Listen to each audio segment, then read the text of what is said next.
శ్వేతపత్రం విడుదల కార్యక్రమంలో చంద్రబాబు అసహనం వ్యక్తం చేశారు. పవర్ పాయింట్ ప్రజెంటేషన్ కోసం సరైన ఏర్పాట్లు చేయలేదని అధికారులపై ఆగ్రహం వ్యక్తం చేశారు చంద్రబాబు. ఒళ్ళు దగ్గర పెట్టుకుని పనిచేయాలంటూ బాబు వార్నింగ్ ఇచ్చారు. తమాషాలు ఇస్తున్నారంటూ చంద్రబాబు మండిపడ్డారు. అధికారులకు ఇంకా పాత వాసనలు పోలేదని చంద్రబాబు కమెంట్ చేశారు. అందరినీ సెట్ చేయాల్సి ఉందన్నారు చంద్రబాబు. బ్రాడ్గా ఫిగర్స్లో మీరు ఒకసారి చూస్తే చూడండి, మీరు ఇది కూడా నువ్వు ఆపరేషన్ పెట్టినావు, రెండు కన్ఫ్యూజ్ అవుతుంది. తీసుకెళ్ళి ఒళ్ళు దగ్గర పెట్టుకొని పనిచేయండి. తమాషాలు ఆడుతున్నారు. గవర్నమెంట్లో కూడా ఉండేవాళ్ళు మరి పని చేస్తున్నారు. వారసత్వంగా వచ్చాయి మాకు ఇవన్నీ. తొలి రోజు వస్తే కమ్మోడు కూడా పనిచేయాల, రూములు పనిచేయాల, ఏసీలు పనిచేసే పరిస్థితి లేదు. ఇక్కడ ఎవడో పట్టించుకున్న నాదుడు కనపడలేదు. కాగా అట్లా తయారైపోయారు. మన రూమ్లో కూడా ఏం పని చేయకుండా ఉండే పరిస్థితి వచ్చేసింది. ఆ రూమ్కి ఎవరు వచ్చినట్టు లేరు. వీళ్ళకందరికీ ఇంకా పాత వాసన అట్నే ఉంది. గత ప్రభుత్వం విద్యుత్ వ్యవస్థను ధ్వంసం చేసిందన్నారు. విద్యుత్ శాఖలో 1,29,503 కోట్ల అప్పులున్నాయారు. 5 ఏళ్లలో ఇష్టానుసారంగా వ్యవహరించారన్నారు. అసమర్థ పాలనతోటి ఎంత నష్టమనే దానికి ఇదే ఉదాహరణ అన్నారు ముఖ్యమంత్రి. 32,166 కోట్లు పడింది. 2 అన్ని యూటిలిటీస్ కలిపి 49,596 కోట్లు.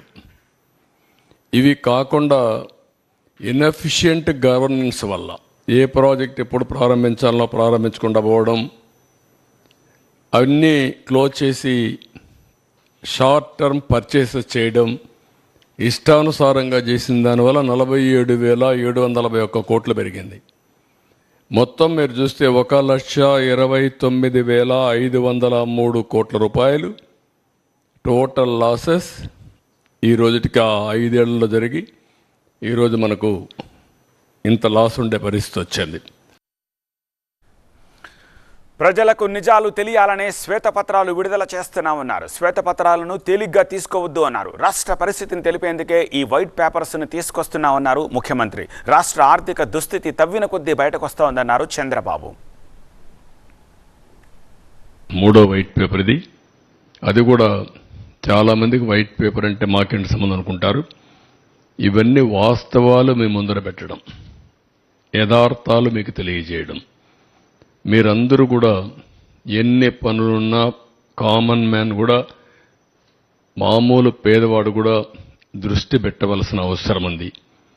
ఎప్పుడు కూడా ఒక పరిపాలన అంటే సమర్థవంతమైన పాలన ఉంటే ఆ సమర్థవంతమైన పాలన వల్ల మెరుగైనటువంటి ప్రయోజనాలు పేదవాళ్ళకు కలుగుతాయి.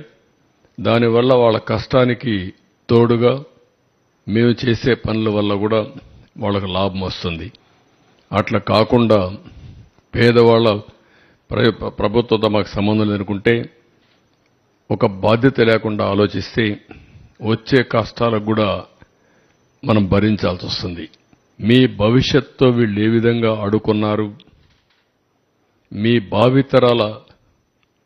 మీ పిల్లల భావితరాల భవిష్యత్తు పైన ఎట్లా వీళ్ళు దెబ్బతీశారు అనే విషయాలు చెప్పడం నా బాధ్యత.